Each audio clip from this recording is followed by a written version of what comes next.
Hey there, it's Mary Sheila from BioYouth Labs, and welcome, Edward. We have a small group today, and I was just waiting for someone to pop on, and I think I'm going to get started, and I am recording this so we can send out the replay to anyone who wants to check this out. You are more than welcome if you want to,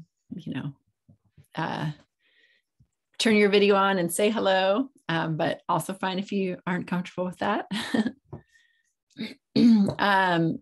And today's topic is on cardiovascular health, which is obviously an extremely important topic for us to be paying attention to, because we know that even heart disease is the number one killer of most people on planet Earth. And we really want to pay attention to supporting our cardiovascular system. And, one of the things that I'd like to say about the cardiovascular system is it's our waterways, it's our blood, it's our lymph. It's 70% of who we are, right? We are 70% water, just like the planet Earth. So we need to tend to our inner waters, our inner ocean. So what I want to talk about today is just a little bit about what we could do to support the cardiovascular system through diet, through lifestyle, through natural remedies, and also have space for any questions that you might have during this time together, where you could either ask me that question by unmuting or throwing it down in the chat. Either way is fine. So I'm going to go ahead and just get started. And, a big part of why this time together, this meeting, this webinar, whatever we're calling it, is important is because I truly believe and have devoted my life in my career to supporting people with their health. And I do truly believe that it's up to us to own our own healthcare, to step into the driver's seat, to make choices that are really going to nourish our inner physiology, our body, mind, and spirit, and so that we can feel the best in this life. So I'm just grateful that there is, people at the receiving end to just hear this information, to be able to share it, and, to apply it to our own lives. And, what I do have to say every time I give a talk is just a little disclaimer that the information in this presentation and what I share, it's not intended to replace a one-on-one relationship with a qualified healthcare professional, and it's not intended as medical advice. It's intended as a sharing of knowledge and information from my research and experience and my teachers who have contributed to my knowledge base. And I always encourage you, and we at BioYouth encourage you, to make your own healthcare decisions based upon your research and in partnership with a qualified healthcare professional.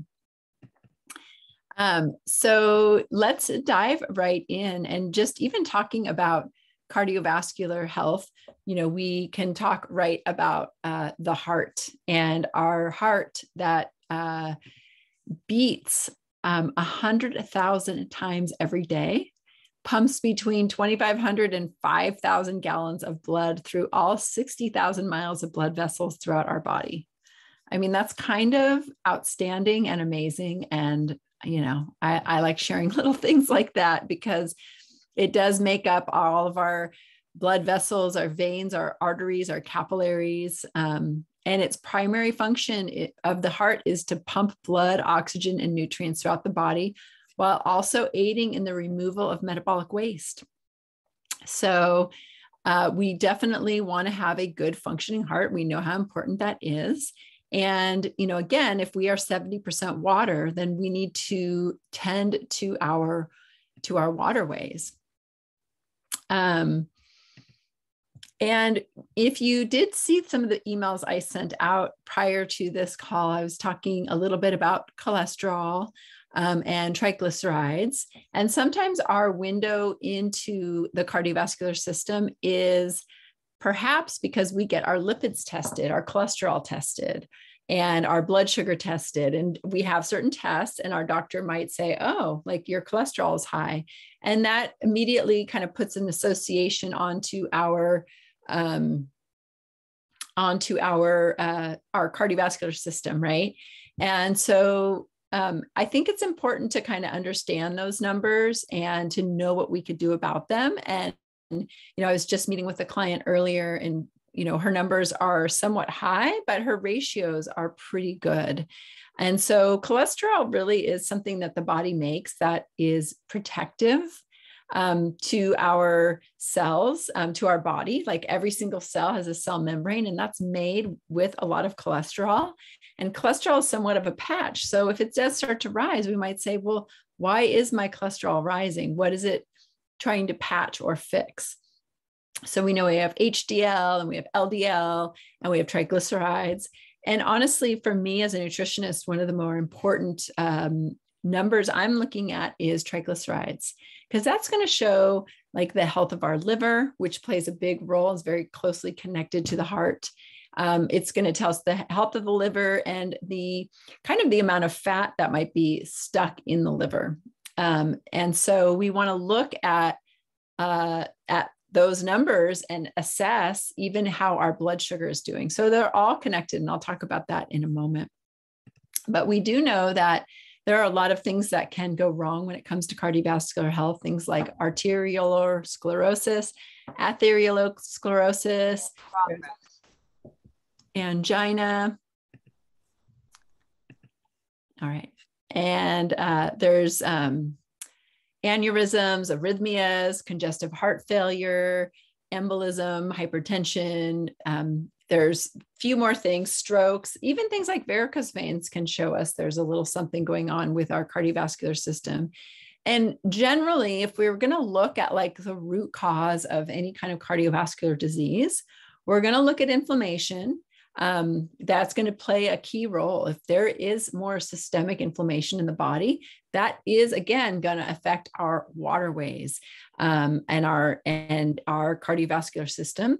We're also going to look at oxidative stress, which is basically, maybe there's not enough antioxidants coming in and quelching the free radicals that either are coming in from our food and our air and our water, or also from, things that our body is making. And also, the immune system. If the immune system is constantly activated, that's going to put pressure on our cardiovascular system.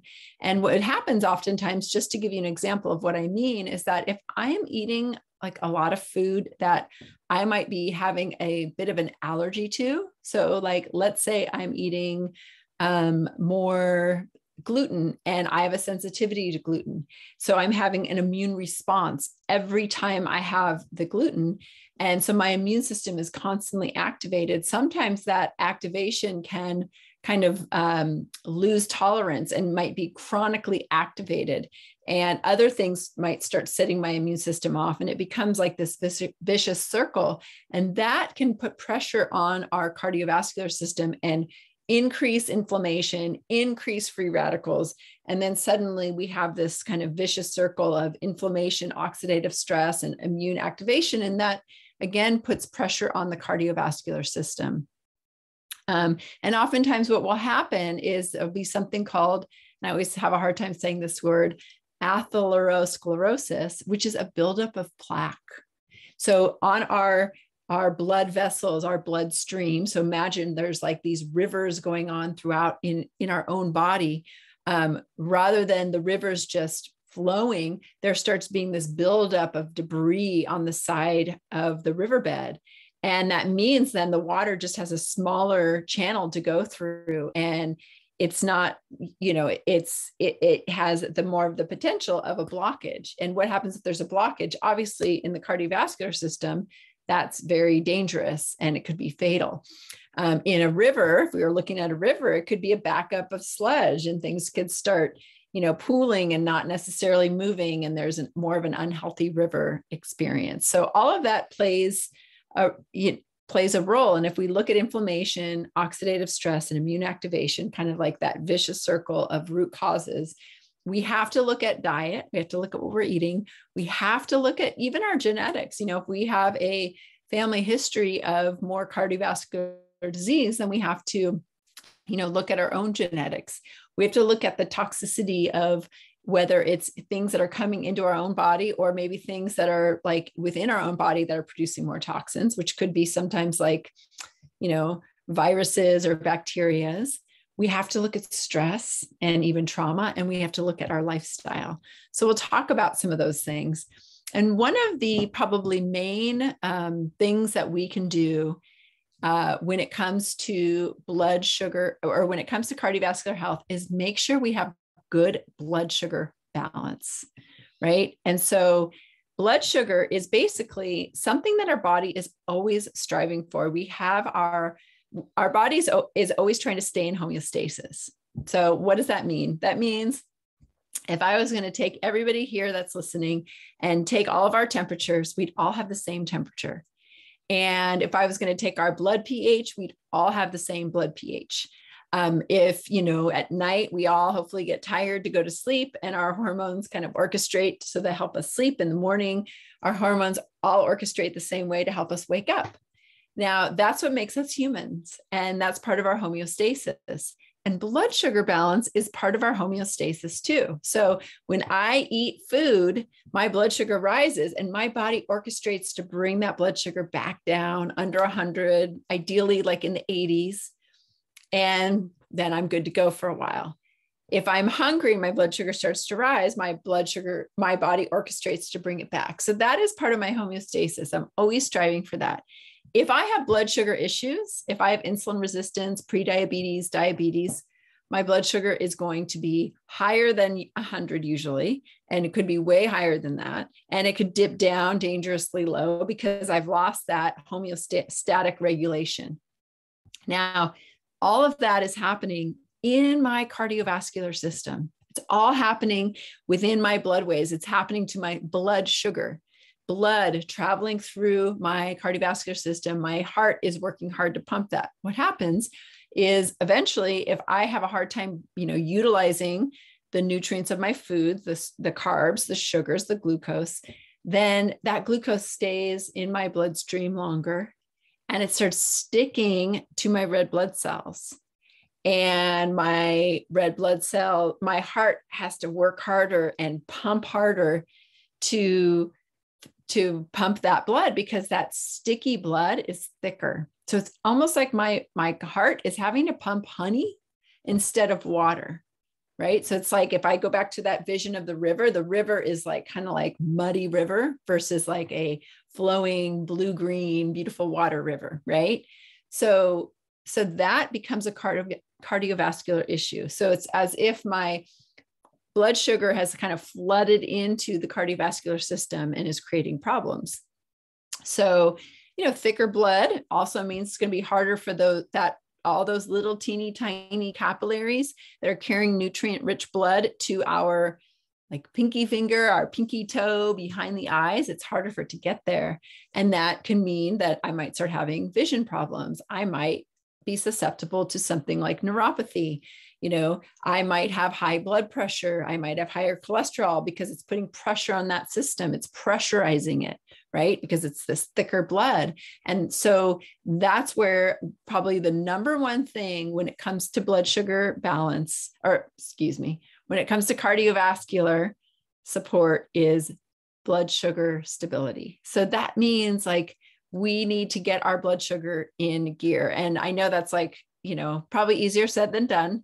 But stick with me and stick with BioYouth, because I talk about this a lot. I am so passionate about blood sugar. It is like the secret sauce to health. It really is. So we want to make sure we are balancing our blood sugar. That means, in a nutshell, eating breakfast, eating lunch, eating dinner, maybe having snacks if you're hungry, but not being a grazer all day long, making sure we have healthy protein with each meal, healthy fats, lots of green vegetables, a little bit of starch. So one of the things I teach a lot is I say, okay, like your hands are the similar size as your plate. When you have a meal, you want to have a little bit of protein. So one of your palms is your protein. Your other palm is your starch. Your fingers, half of your plate are your green vegetables or colorful vegetables, non-starchy, and there's your fats. If you can kind of replicate that meal for breakfast, greens for breakfast, yes. So good for the cardiovascular system and the liver. So you're kind of like, because your liver, again, if you imagine like all your waterways, right, in our environment, all of our waterways, like they start up at the top of the mountain and then they flow down the mountains and there's beautiful waterfalls and pools. And then they head down into the valleys and right. And like people use the water for farming and irrigation, right? And water to drink.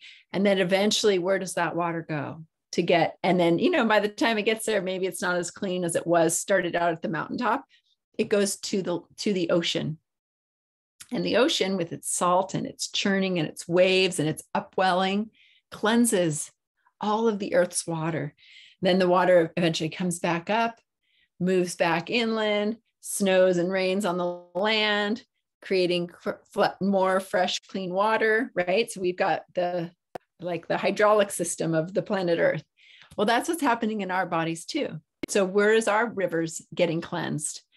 The liver and our kidneys. Those are the two cleansers of our own inner ocean or inner rivers. Those are like our inner ocean, so liver and the kidneys, and they're very connected to the heart. So we want to also support our liver with the right nutrients it needs to break things down. And we don't want to overwhelm it with too much sugar. So that's my long-winded, where the greens come in. Or the colorful vegetables, you know, it doesn't have to just be green, but colorful non-starchy vegetables start to cleanse our liver and help it to cleanse our blood, right? Pull out the impurities and help us to eliminate, right? Eventually, then from there, we you know, pee and poop everything out. And that's also how we finally eliminate everything completely. So blood sugar stability, you know, again, stick around with BioYouth and I'll keep talking about this, really is like a foundational approach to supporting the cardiovascular system, right? So, you know, it's super important. And then the other thing, if we know inflammation is like a root cause, we want to avoid those inflammatory foods. So there are some foods that are inflammatory, that they're kind of inflammatory for everybody. Like if we're eating, you know, a lot of processed foods, you know, artificially, you know, fill in the blank, colored, flavored, blah, blah, blah. Those are chemicals added to our food, so they can be inflammatory. If we're eating too much like high fructose corn syrup, sugar, those are kind of inflammatory for all of us. Even alcohol can be inflammatory, or it is inflammatory. So all of those things are inflammatory, kind of like for all of us. And then there's things that are inflammatory for me that might not be for you or you know. So what are those inflammatory foods? So what I would say is, you know, sometimes we have to take a break from certain things, like, you know, gluten. Some people, they cannot have gluten whatsoever. And some people, you know, might eat a lot of it. You know, and there are sometimes gluten can be a little bit inflammatory to all of us, but more so to other people. Some people can't eat eggs. Some people can't eat dairy. Some people can't eat, right? If you know any foods or you suspect any foods that maybe don't make you feel so good, it's a good idea to kind of let those things go for a little bit and see how it works. And, you know, the thing about processed foods that create inflammation, they usually don't have a lot of nutrients in them. So we call these like nutrient poor, calorie dense, nutrient poor, right? We're not serving our cardiovascular system. And the other food that's a really great, or another nutrient that's really important is minerals. Now, minerals are found in a lot of those like greens, and minerals are from the earth. So when we're eating foods that come from the earth, you know, the more unprocessed they are, the more mineral rich they will be. Minerals are like the spark plug. They're the electrolytes. Like when we eat minerals and our body breaks them down, they become ionic and they can travel through the blood. And they are like the little spark plug that help enzymatic reactions to happen. So sometimes people when they have cardiovascular issues, they're lacking in certain minerals that they can't,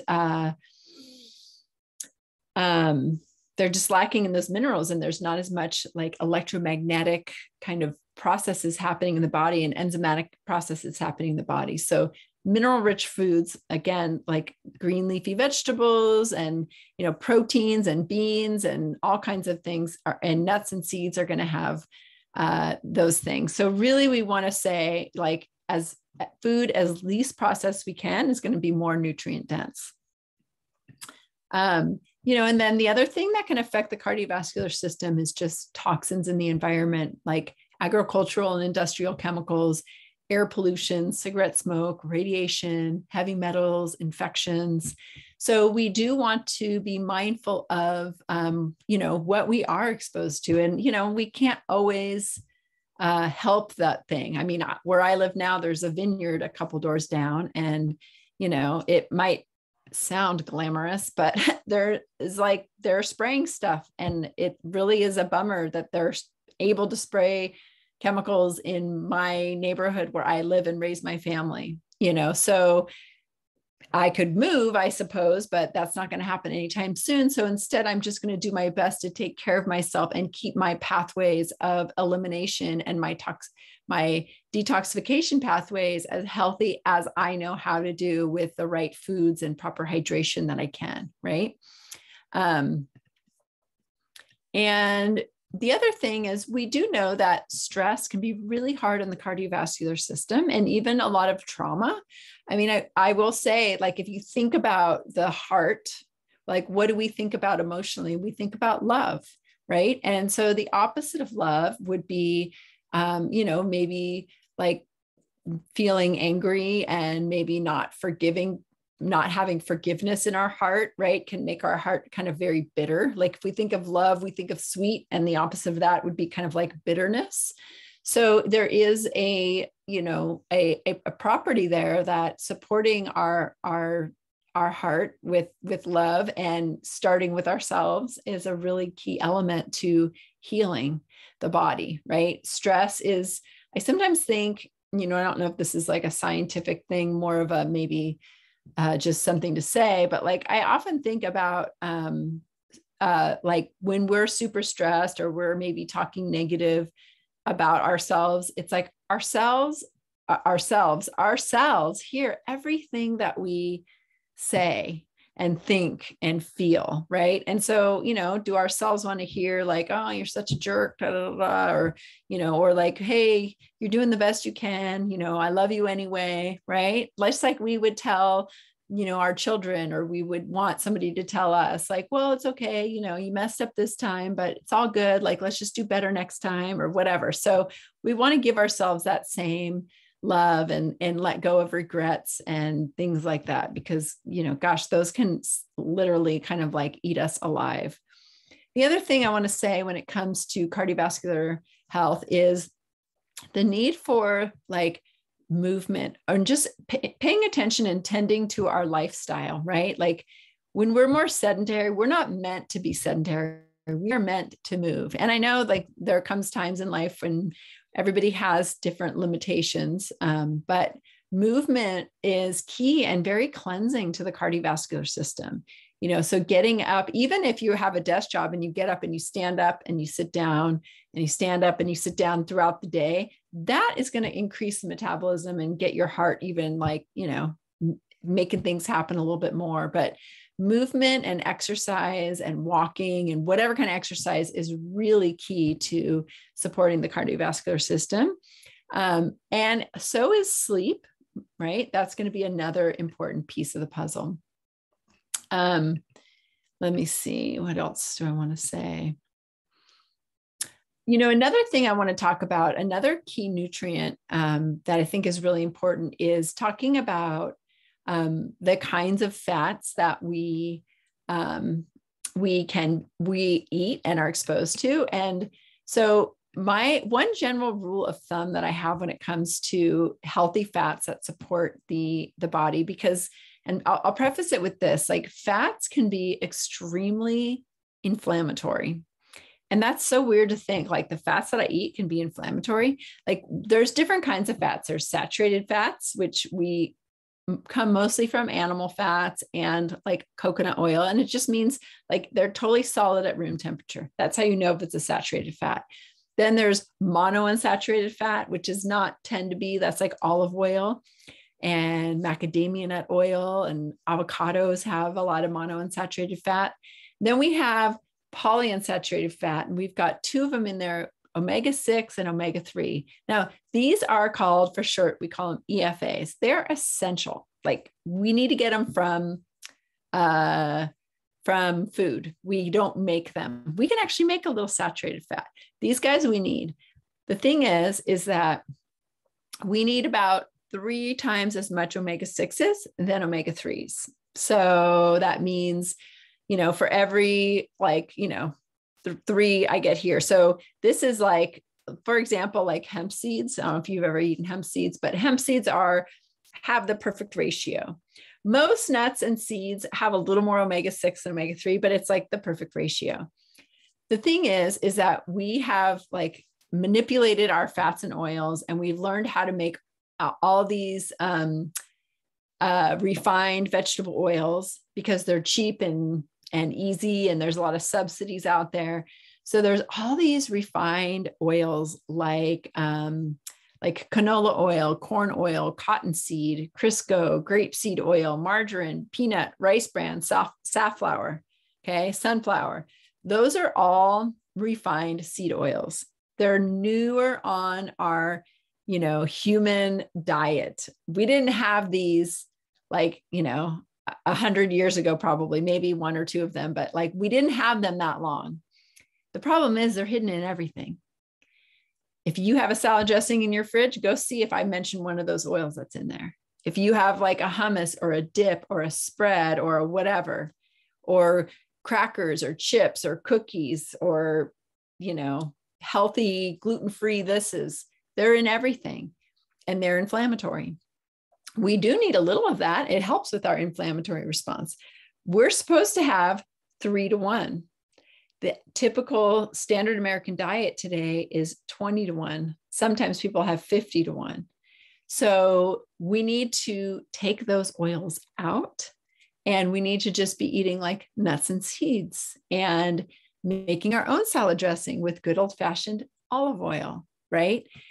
These hidden seed oils, what happens because they create a bit of inflammation, can create too much inflammation. And this inflammation is what we see at a more cellular level. So this becomes a cardiovascular issue. If there is systemic inflammation or cellular inflammation, this is going to affect our cardiovascular system. So, what we eat does make a big difference.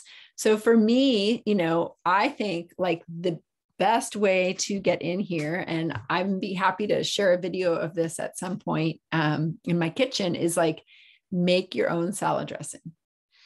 Especially if you eat salads, hopefully you do. But if you make your own salad dressings, then you're going to be getting the right oils. If you buy them, there's only a couple these days that actually use olive oil. So check the labels next time. If you're like, I'm not going to make one my own. That's not how I roll. That's fine. Just check your labels and make sure you find one that does use olive oil versus canola, corn, soy, blah, blah, blah. Okay. And then let's see, what else do I want to say? And then omega-3s we get from, things like flax and chia, and those are like pre-formed, and then the formed omega-3s are going to come from seafood. So there's different ways of getting omega-3s, but they also are essential. And so those bring down inflammation, and those are cardiovascular supportive as well. Let's see. And then the other thing that is like so important for our cardiovascular system is the idea of like eating the rainbow, eating, dark purpley berries, and eating green and red and yellow and orange, all the different vegetables like that. What happens when we have a, like what I like to call like a plant forward diet. So if you no matter what way you roll with your dietary preferences, whether you're an omnivore or a vegan or whatever, keto, however you have found that resonates for you, that plants, especially the green leafy, the half of your plate, make up the majority of what you are eating on your plate. It's 1/2 to 3/4 full. That is going to translate into you having a lot of antioxidants, and which are the vitamins and minerals that are found in those foods. Those vitamins and minerals become antioxidants. They move through your blood. And when there's like free radicals and there's things that want to bring your cardiovascular system down, they're like, nope, I got this. And they kind of, it's almost like if those guys have like a little torch and they're trying to like, start fires, they're like, nope, I got this. I'm cooling down that fire. I'm putting the extinguisher on it. So they're cooling, right? Inflammation is hot. It's inflammatory. It's heating. Those vitamins and minerals that are antioxidants are cooling agents. And that is what we want. We want to cool down the excess fire from inflammation and allow our inner waters to move. That is ideally where we want to take things in that sense. And the other thing that I want to just, I want to highlight like a couple really great foods for the cardiovascular system. And then I'll see if you guys have any questions. And you're welcome to put them in the chat now, or, unmute when I'm ready and on video too. But a couple of really important, another couple things too, is sometimes if you notice that your cholesterol has gone up rather quickly, it's always a good idea to maybe ask your doctor to test your thyroid. Because if our thyroid gland is not working, it makes it very hard to burn fat, and that will show up as high cholesterol levels. So that's an important thing to just know and be able to say, hey, doc, can you check my thyroid too? Another food that's very cardiovascular specific is beets and beet greens. They have a lot of something called nitric oxide, and that is a free radical gas that's produced, and it's an important regulator of our blood pressure. And so even though we might think like nitric oxide is good for us, but it is good for the cardiovascular system. And so eating things like it increases our blood flow, it reduces blood pressure, supports the endothelial lining of our cardiovascular system. Another important food group is the allium family, which would be onions and garlic. And they also impact a positive effect on blood pressure and our vascular health. And they are both very anti-inflammatory and liver specific. So they're going to support the liver in its job as our inner ocean of cleansing our blood, which is really great. And then we also want to have lots of foods that are high in potassium. Again, there's those veggies, and we want to be eating a lot of vegetables, and that's going to support, basically potassium is a mineral. So it's going to support the cell signaling and allow things to easily move in and out of our system. And the thing is that when we eat more processed foods or salty foods like chips and crackers, those are really full of sodium, and they also don't have a whole lot of other minerals, because as soon as a food is processed, the nutrients are like 79 to 80% less. So we lose most of the minerals, and we're just left with the sugar. And sodium is like the opposite of potassium. So if we're not getting enough like vegetable matter, then we don't have enough potassium. So the cell signaling, it's sort of like the plus and minus. The cell signaling doesn't happen. So suddenly like waters can't move and water starts to pool. So one of the things we know that can happen sometimes in cardiovascular health is like people get edema. It's like their waterways won't move, right? And that's where we need to have that balance of potassium, which is found naturally in vegetables and fruits and things like that. The other like herbal ally when it comes to cardiovascular health is herbs and spices. So if we think of like, a cardiovascular system where there might be more inflammation and things get kind of sluggish and inflamed, herbs and spices are extremely anti-inflammatory, which is amazing. They're anti-inflammatory. So most like pharmaceuticals are like based off of they're based off of herbs and spices and plants, right? Herbal medicine came first, and then pharmaceuticals said, oh, like, look at this works. And they take that and they tweak it a little so they can patent it, and then you turn it into something. So herbs and spices get our digestive juices going, get everything going. And they're very anti-inflammatory and cardio specific, like things like turmeric and ginger and rosemary and oregano. Like they're antimicrobial, they're anti-inflammatory. They're just like, we just want to be using a lot of herbs and spices. And if even the ones that I listed, you're just like, well, those are not my favorite, like whichever ones are your favorite, use those. And even if you like spicy, you know, a little spicy is really good. It gets our circulation going. So that's one of their assets. They're such allies for us in that way. So, you know, again, there's the curcumin. Hawthorn is a great cardiovascular herbal. So is ginkgo. And then like tart fruits, like pomegranate is another great anti-inflammatory. That is, I love putting like pomegranate seeds in my salads kind of more during the fall.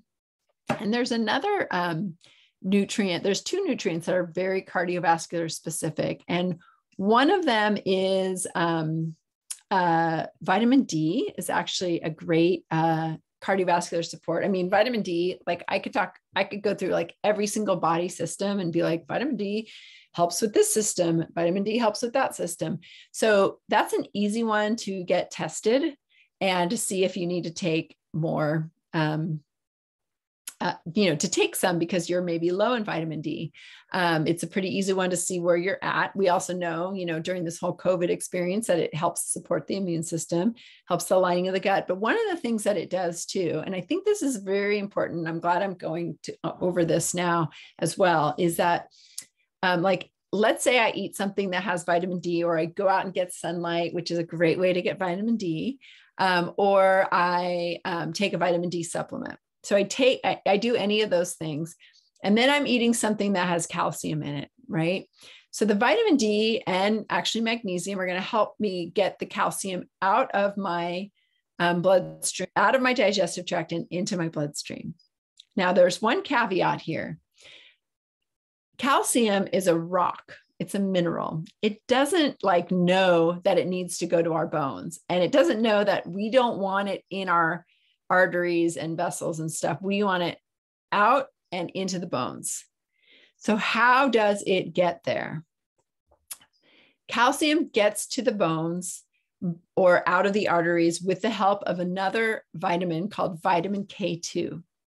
Vitamin K2 is a fat soluble vitamin that we can get from like egg yolks, especially if they're pasture raised, fermented dairy, some kinds of krauts, something called natto, or taking the supplement. Okay. And so vitamin K2 helps turn on some of our enzymes that act like a little claw and grab the calcium, take it from our blood vessels and into our bones.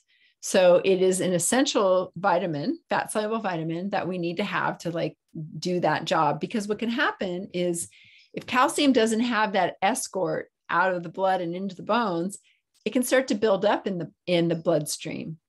And that is what we call calcifications. So oftentimes people are looking for, doctors might do a test where they see what's your calcium score when it comes to your, like how much calcium is built up in your cardiovascular system. And if it's high, it means there's a lot of calcium. So that is a risk factor. And that, the reason I know a lot about this is because when I first started practicing nutrition, I had a lot of clients, mostly women, who were all taking a lot of calcium. And then, and then I saw the RDA go from like 1,600 to 1,200. I saw that change. Then I saw everybody jump on the vitamin D bandwagon. But now I know that vitamin D and calcium together without vitamin K2 can be very dangerous for the bloodstream. So we definitely want to So if you are someone that you take calcium, so you could look at any supplements you're taking, and you take vitamin D, you probably, in all honesty, I should say talk to your doctor, especially if you're on any other medications, but look into vitamin K2, because that is something that you just want to make sure that calcium has an escort out of the bloodstream and into the bones. And also you can look up what are some rich foods that contain vitamin K2 if you don't want to take a supplement. Talk to your doctor. I think it's an important piece when we're talking about cardiovascular. So I am wondering now if anybody has any questions they want to put in the chat or just unmute and ask. And now it would be a great time.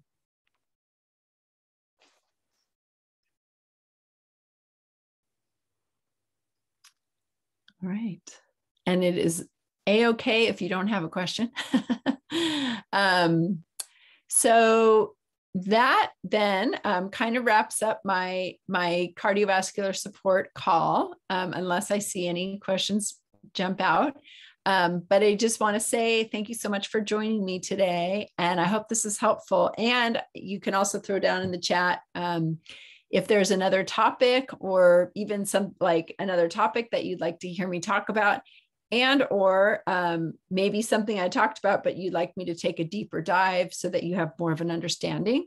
I'm happy to do that. I love teaching and sharing because, again, I believe that our own healthcare, is in our own hands, and it's important for us to learn about how our bodies work and how we can best support them so that we can have optimal health and vitality and live pain-free and do the things that we're meant to do on this, on the time that we have on this earth, whether it's, our service to the world and our desire for adventure and fun and creativity that we also offer to the world and get to experience while we're here. So thank you for joining me. And again, if there's things you want to learn more about, you can always reply to this email if you're watching the replay, or reply to any of the videos. And I hope this was helpful, and I hope everybody has a really great rest of your day. Thanks. Bye.